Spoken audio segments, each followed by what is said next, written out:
Welcome to Lift Your Story podcast with guest Carenda Deonne, speaker, author, and change agent. Hi, everyone. I am Lorianne. I am that gal from Milton, Ontario, Canada, and I'm with. I am that guy. I'm Roy Miller from Dallas, Texas. Welcome to our Lift Your Story podcast. In this episode, we welcome Carenda Deonne, and she's a speaker, author, and change agent. Thank you so much for being here with us, Carenda. Thank you for having me. I am so excited, Roy and Lorianne, to share and to really, talk about great things that will help encourage others. Okay. If for our listeners, would you explain what you said you're a change agent? Would you explain what that means? Yes, Roy, I would love to. So, I tell people, why book a motivational speaker when you can book a change agent, right? And there's a difference. I deal less with the emotion. I recognize it, but I deal less with that, and I deal more with the mindset. How to get someone to think differently, to shift their mindset in order to embrace change. Because at the end of the day, in order to grow, you've got to embrace change. And that can be temporal if you only focus on emotion. But if you really challenge your mindset, I feel like that change can be more sustainable.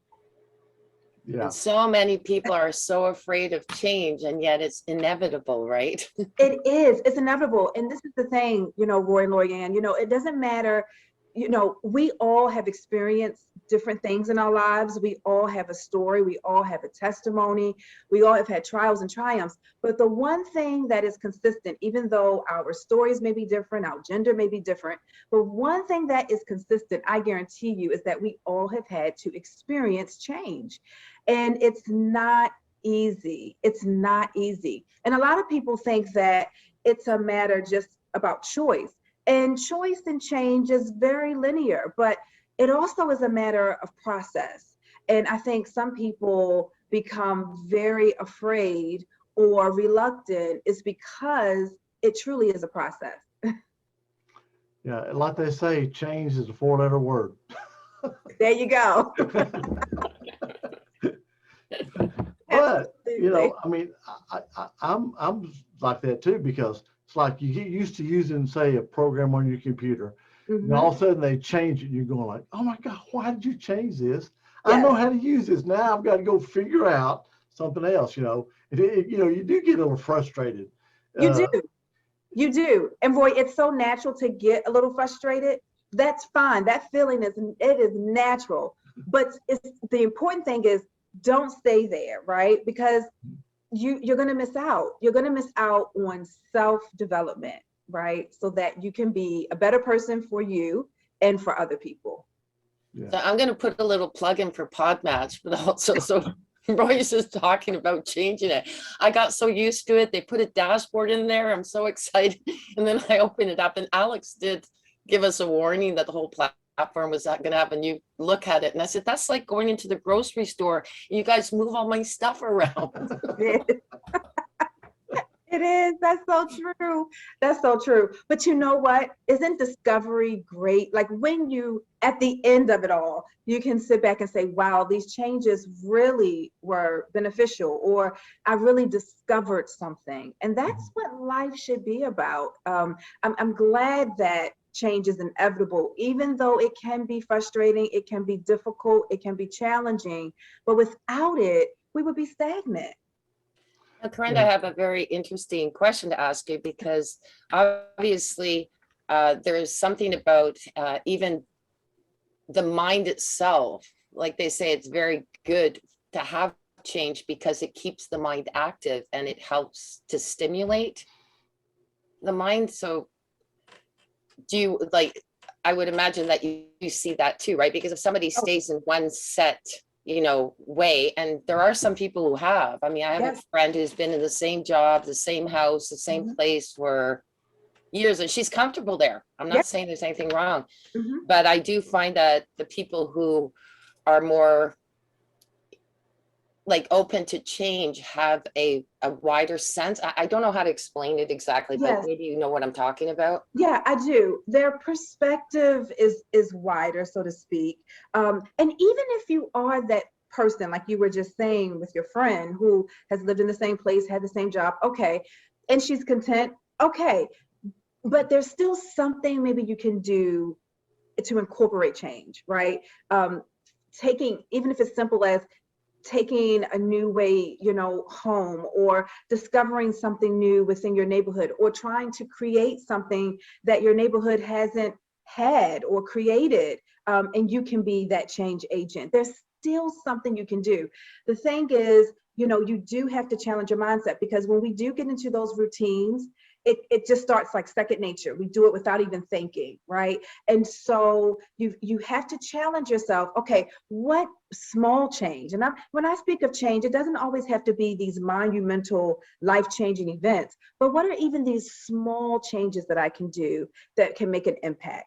Just waking up maybe 15, 20 minutes earlier to make sure I have time to settle myself and get my day started. What a difference that change made. So it's just understanding that even in the smallest of changes, you can discover so much more about yourself and about other people. Yeah, I think we all live in a comfort zone. We do. And and a lot of people are afraid of change because they've got a fear of failure. This has always worked for me. If I do this, what if it doesn't work?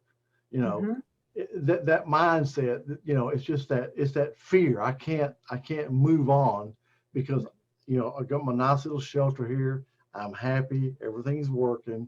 Why risk changing?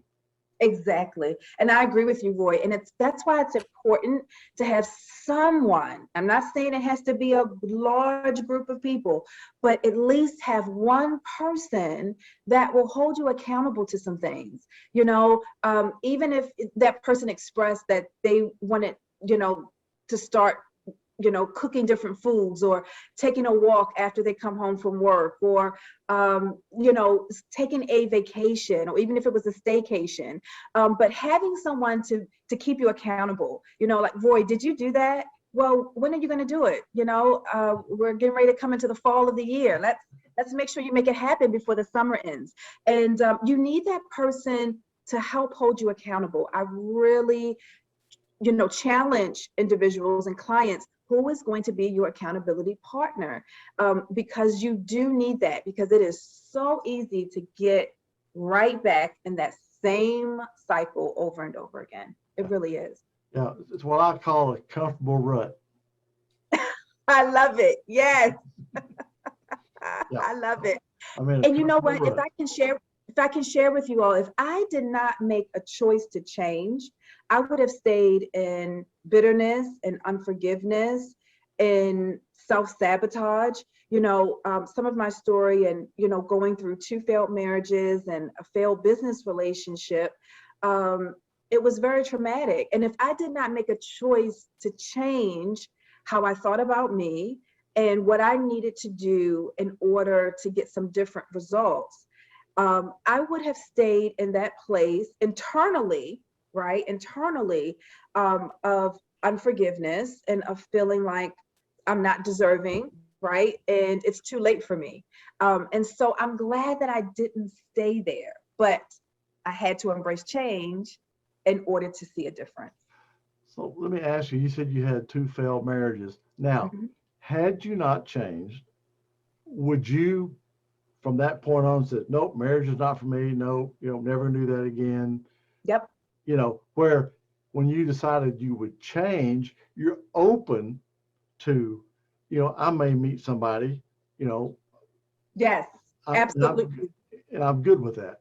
Yeah, absolutely, Roy. In the beginning, I was like, no, I am done. Forget it. Take my name off the list. You know what I mean? But once I decided to embrace change, and it was difficult because I had to also deal with some things that Carenda needed to deal with, right? It wasn't just about pointing the finger outward and saying what this person did, but I had to deal with some things. And so once I did that and was kind to myself in the process, that's important, being kind to yourself in the process, I was able to really open myself up to say, you know what? love is too big for me to, say I'm not going to be open to it, and so I'm glad because I'm in a great, wonderful, and beautiful relationship. So it's a good thing. Right. But Yeah, we always tend to be harder on ourselves, I think. we are. And it's interesting how we can be. I used to say this, and I may have said this to you, Lorianne, like our worst critic. We just beat ourselves up. We before we can even think of something good, we're thinking about everything that we felt we did wrong. I was talking to a girlfriend, and she had an interview recently, and I said, how did you do? And she says, oh, I should have said this. Oh, I should have said that. Oh, and she did get the job, but you know what I mean? It was just immediately we go to the negative, or we go to the things in which we doubt, instead of looking at the things, that we did well, we did our best, so to speak. Yeah. Yeah. I think most people are that way. Oh, I should have done this. Oh, why did I do this? You always, always your first reaction. Yes, is always your first reaction. The other thing too, I was talking about, because we've had so many people, and there's, some of them you get on and you get a little bit nervous because of all their achievements. But the crazy thing is when you're competing against theirs, you forget about your own. You do. Yeah. You forget about your own. And I was actually telling this to my significant other, usually when I start to get a little, kind of short or slightly irritated with myself, and I can tell how I'm responding to other people, I know that I need to take a step back and take some time for me. And so this particular Sunday, I did just that. I took a step back. I took a nice, hot, relaxing bath, and I reflected on how far I have come. I reflected on so many of those milestones and things that I've been able to, succeed or conquer or be able to achieve. And it felt good, it felt really good to just pay attention, right, to those details. Pay attention to those details. It just opens yourself up to gratitude and thankfulness, and you really appreciate in that moment, presently, you're fully present on how much you are making an impact. And we've got to take time to do that. We really do. It's interesting you say that, because I know a girl, she had some issues, and she was trying to kind of get her life back in order and, move forward. So her goal was for 30 days, she's going to make one little small change, just like you were talking about. Doesn't have to be, earth shattering, just little small changes like take a walk, whatever. And so she did this for 30 days. Mm-hmm. And like where you were talking about, she had to go take a bath and kind of relax. She said after that 30 days, the little things she did made such a tremendous change in her and she did have I thought, a pretty huge shift in her mindset. Wow. And, just those little changes compounding for a month. I think, what if you did that for a year? What if you did that for 2 years? Yes. And Roy, what's so powerful about that, when you do those things and you embrace change, you become less focused on goals and become more focused on inner development, right? And that's what's sustainable. That's what keeps you settled. I'm not saying not to have goals. I'm not saying that. Goals are great.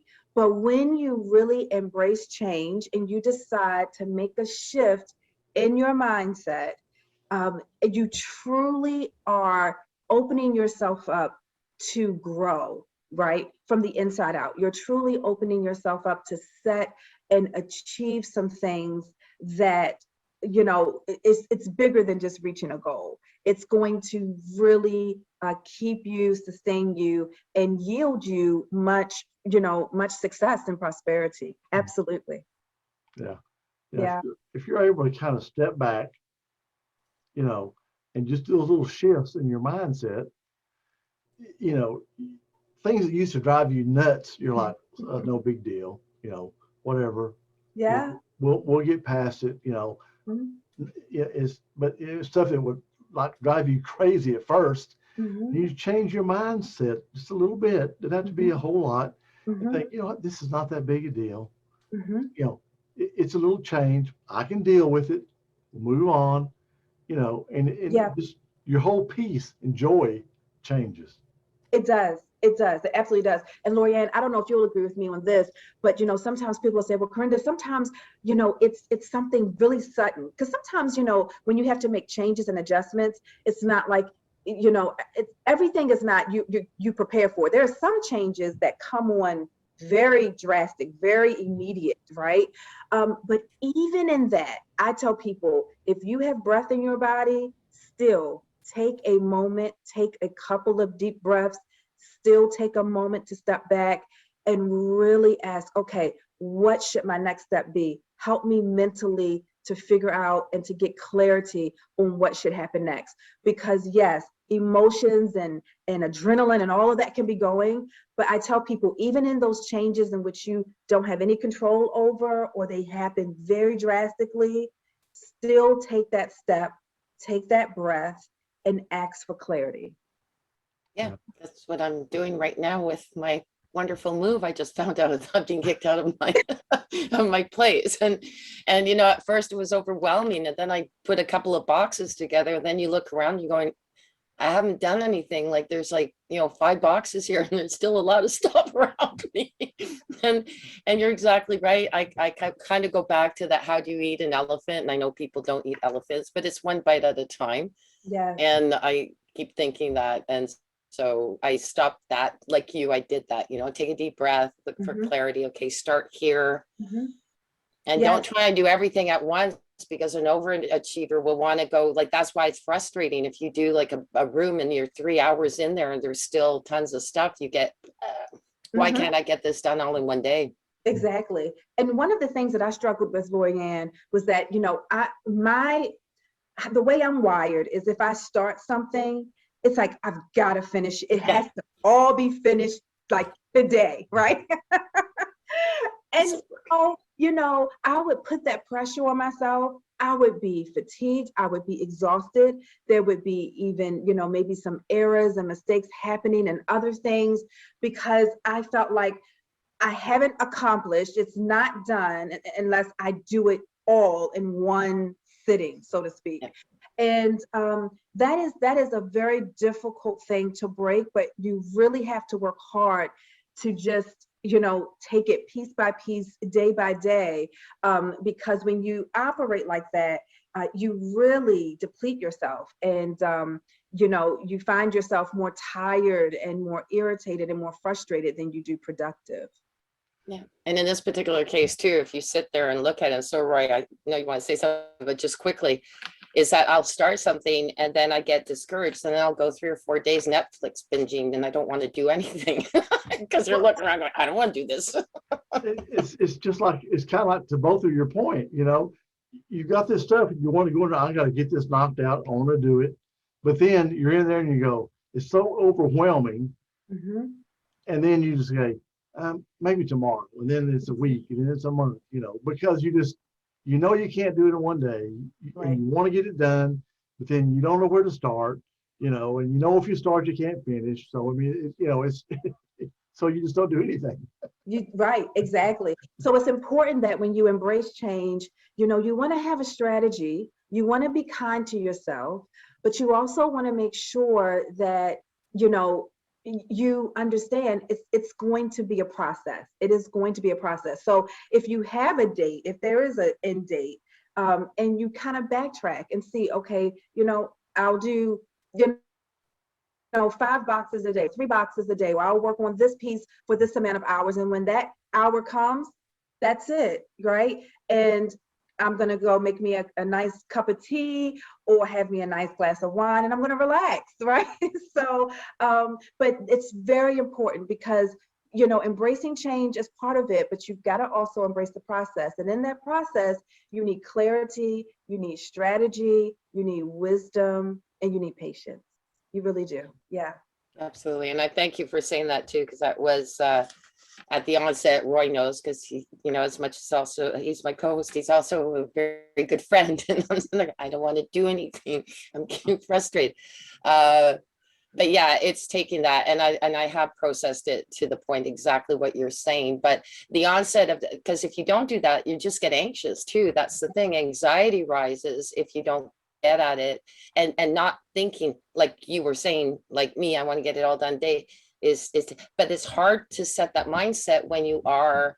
So I seem to be like almost an extremist sometimes. I either get it done all day or won't do it at all, type of thing, like Roy was saying. And I have to learn to say yes. Like, I shovel the driveway. I know it's going to take me 3 hours, and I don't do one part of it, then walk away. It's one piece at a time. It will get done. It will get done. I mean, it's like for me, the way I do in this situation is, I'll set time blocks. Okay, I'm going to go this for 1 hour, and I'll take my phone. I'll set a 1 hour timer, and then my commitment is for 1 hour, I'm going to do X. Then when that timer goes off, if I'm not finished, I may go ahead and stay another hour, or I'll just say, okay, I'll come back tomorrow and do another hour. Yep. It keeps me from getting frustrated to what you're saying is want to get it done all one time or not do anything at all. So that's kind of my happy medium that works for me. Yes. And Roy, that works for me too. And I'm glad that you brought that up. And another thing that you want to keep in mind when you're embracing change, and we're talking about processes as well, be very clear on what distracts you, right? So if you need to focus in on something, and if you put on this show on Netflix, or if you've got your phone by your hip and it's going to distract you, then don't do that, right? And yourself, right? So don't do that. But also be aware of those things that really, kind of feed you. So if listening to a certain type music, or you have a favorite song, well, then put that on and, help that to give you some momentum in whatever it is that you need to do. But be very clear on what distracts you, because a lot of times we're embracing change with distraction, and it's taking us longer to get to where we need to be. Very true. Sometimes we'd rather have the distraction than the task. Yes. That's the point, right? Yeah. And it's a lousy excuse. That's a sad thing. You can't say that, oh, well, I was taking someone to the hospital. No, I was watching Netflix. So that's on you, girl. Yeah. Right. That is. Yeah. You got to hold yourself accountable, right? You do. You have to hold yourself accountable. And people may think this is strange, but when I have a very full day, and when I say that, meaning that my day was fulfilling, okay, full meaning fulfilling, I clap for myself. I take that moment and say, gosh, Carenda, that's great. And even if I missed it, right, or just was like, oh, I just can't, I still take time to reflect and to see the things that I was able to accomplish, and not allow guilt to kind of come over me, or feel like I haven't done anything, because that's not true. You have done something, right? And so you've got to be very mindful of it, because guilt will really have you to think that you have not been productive at all. And that is not realistic. You have been productive. So it's understanding in the means of those things. And like you said, with little things. It's nice to look back and say, wow, I can't believe I got that much done. Yeah, that's it, right? Absolutely. Yeah. Or on hard days, it's like you're saying, little things. You can say, hey, I did the laundry, and I did the dishes. You still accomplished something. Yes, I showed up, right? I showed up and I did something, and I accomplished something. Yeah. Yes. Now, being an author, tell us about your book. Yeah, so I'll tell you all about the book. So my latest book is Perfect Patty Messed Up Devotional. And it kind of goes in line with what we're talking about already, but it's really to help challenge women to understand we will make mistakes. We are not perfect. We were not born to be perfect, but it's understanding what can you learn, or what have you learned from those mistakes, so that you can move forward gracefully. A lot of times we move forward, but Are we moving forward gracefully, or are we moving forward, still harboring or, blaming ourselves for something that has happened? But allow yourself to move forward gracefully, even when you make mistakes. So it's a 40-day inspirational devotional. It is for women, and I'm really proud of that project. Yeah. Can you say the name again? Because I love the name. Sure. Perfect Patty Messed Up. Yes, to all of my perfect patties. And you do, that's not your only book though. No, I have a poetry book, and that's, oh gosh, I feel so dated. But yes, my first book was a poetry book. I love writing poetry, and poetry is very therapeutic for me. It's a way in which I can be transparent and not feel judged, right, or whatever. So I really enjoyed that. So the first book was Soul of a Poet, and so I'm really also proud of that project. And then I was a contributing writer for a book called The Weight to Success, WAIT, The Weight to Success. And so I was happy to be a part of that project as well. Yeah. Beautiful. Well, how can our listeners reach out to you, Carenda? Oh gosh, Roy, thanks for asking. Definitely you can reach out to me on my website. It's carendadeonne.com, carendadeonne.com. I'm also on all of your social media platforms, Carenda Deonne or Carenda Deonne LLC. So please reach out to me. Would love to, if you're ever looking for a change agent to come and encourage your group about the importance of change, I would love to be there. Great. Perfect. So nice to see you again. So glad that you could make it here with us. Thank you. I'm glad to. I had a ball. Well, it was a pleasure meeting, I'll tell you for sure. Thanks, Roy. Okay. Well, thank you for being our guest. Take care. Bye. Bye-bye. Thank you for listening to this episode. Be sure to visit us at lifterstory.com.